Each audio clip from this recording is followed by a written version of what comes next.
अगर पढ़ाई करने से अमीर बन जाते हैं तो आज सारे टीचर ब्लैक बोर्ड पर पेंसिल नहीं घसते, आज उन सबके हाथ में थार की स्टेटिंग होती।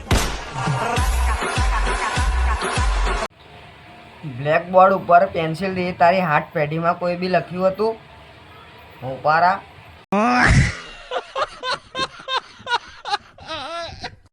આને કોઈક સમજાવો કે બ્લેક બોર્ડ ઉપર પેન્સિલથી નહીં ચોકથી લખાય, અને આને કોઈક ચોકની જગ્યા ઉપર ચોકીદારની નોકરી આલ દો. અને તારા ભાઈના દીવાનો તું ભણ્યો હોત તો સારું હતું. થારનું સ્ટેરિંગ નહીં, સ્ટેરિંગ કહેવાય. હાળા માદર ભગત, માદર ભગત, બીજું નામ હતા માદર ભગત.